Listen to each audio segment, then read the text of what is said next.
44-year-old Michael Shane Halstead and 43-year-old Karen Tysinger Halstead are behind bars after their 19-year-old son's body was found behind a home they recently moved out of. At 11:37am on Sunday the 29th of October, authorities responded to a home at 296 Bradford Drive in Headland, Alabama on reports of finding a dead body on the property. When officers arrived on scene, they located a severely decomposed body inside an overturned non-working freezer that had been left in the backyard of the home. Officers said initially because of the condition of the body, they could not immediately determine its sex. Authorities said the remains had been identified as 19-year-old Logan Michael Halstead. Authorities said he's been dead since late July or early August. Logan suffered ongoing medical issues, including spina bifida, which occurs when the spine does not form correctly and can result in paralysis or the inability to walk. Logan's parents Michael and Karen had been renting the house, but moved away without paying rent sometime after August of 2023. The former landlord of the home then sold the house to the current owners, who discovered the body in the freezer while cleaning the newly acquired property. The new owners said they came across the freezer in the backyard, and it was too heavy to load up onto the trailer to move, so they were going to clean it out before hauling it away. When they opened it up and began moving things around, they saw a hand and immediately called 911. After moving out of the house, Michael and Karen relocated to another residence in Jack, Alabama, about 50 miles west of the home. Several hours after the body was discovered, they were taken into custody and transported back to Henry County for questioning. Michael told investigators that Logan had bowel movements in the house, so he left the room to get cleaning supplies. When he returned, he claimed his son was dead. He reportedly wrapped his son's body in blankets, a shower curtain, and a plastic bag and placed his remains into a cardboard box before putting him in the freezer.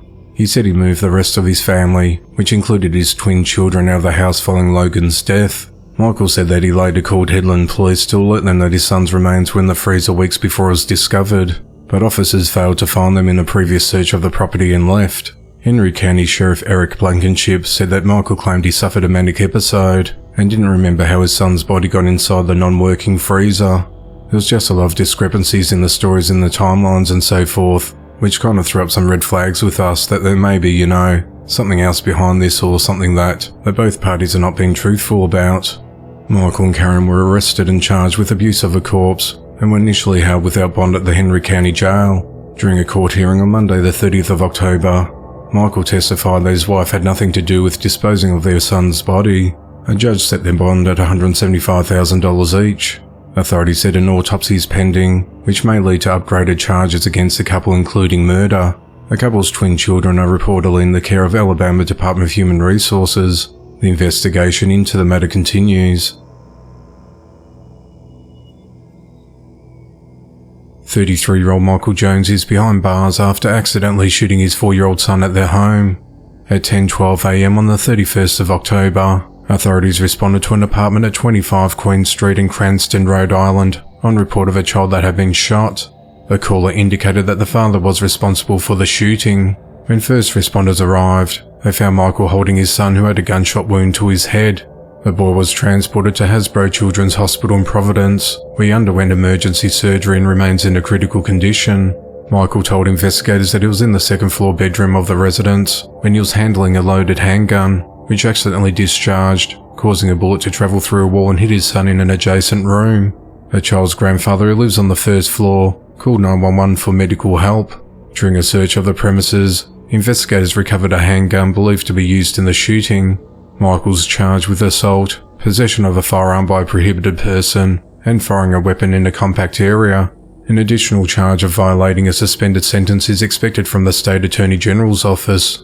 Cranston police said that Michael was convicted of felony assault and sentenced to a 2-year suspended sentence and probation on the 1st of June 2022. As a convicted felon, he was barred from possessing a firearm. Police don't know yet how he came into possession of the weapon. The investigation into the matter continues. 42-year-old Tyrone Lambert is behind bars for fatally shooting his wife.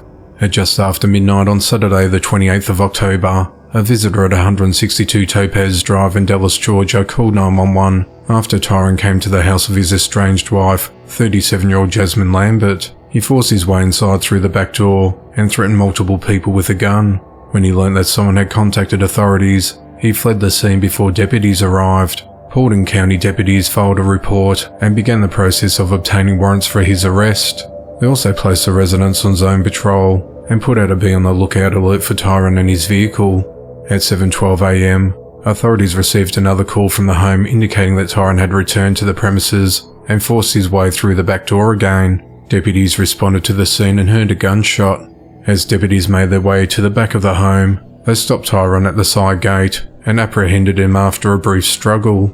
Deputies then entered the house and found Jasmine unresponsive with a gunshot wound to her head. She was transported to Wellstar Paulding Hospital, where she was pronounced dead. Tyrone is charged with murder, malice murder, burglary, criminal damage to property, 2 counts of cruelty to children, criminal trespass, possession of a firearm during a commission of a crime, 2 counts of aggravated assault and obstruction. He's held at the Paulding County Jail without bond.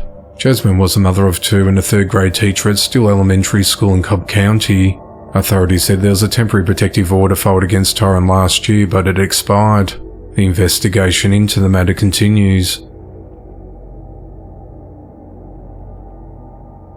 29-year-old Yulia Storazak has been arrested after being caught on camera physically abusing a 3-year-old son. The incident occurred at just after 9 p.m. on Monday the 30th of October at a condominium in the 17,000 block of North Bay Road in Sunny Isles Beach, Florida. Footage of the assault on the child was captured by a neighbour's doorbell camera, which was handed in to police the next day. It showed Yulia lifting a 3-year-old son with both hands and slamming him to the ground before kicking the child at least twice. She then grabs him by the face and pushes him to the ground as he attempts to get up before repeatedly kicking the boy while exiting camera view. 40 minutes later, she'll see him pushing the child in the chest, causing him to fall back and hit the floor. An investigator found the child had redness on his cheek and forehead, and bruises on his right forearm and left knee. The child also had scratches on his stomach and back, and he told investigators that his mother had scratched him. Yulia told police that she pushed her son because he insisted on going to the playground, and he was being difficult and uncooperative, and that he wasn't listening when she told him no. She was arrested that night and booked into the Turner Guilford Night Correctional Centre. Yulia appeared in bond court on Wednesday morning on the 1st of November. Speaking through a Russian interpreter, Yulia told Judge Mindy Glazer that she and her son came to Florida about a year ago to escape the war in Ukraine, and that she works as a flight attendant. She said she loves and adores her child, and apologised for her actions. Yulia said, "I'm very sorry. I'm a single mother." She said that this was the only incident where she let her temper get the better of her, and that she never abused her child before. Yulia was charged with 2 counts of abuse, and was ordered to have no contact with her son, and a bond was set at $5,000. The child is in the care of Department of Children and Families. Later that night, Yulia bonded out of jail. When she walked out, she told reporters she loved her son, and apologised for abusing her son. "I'm so sorry. I won't do this anymore," she said.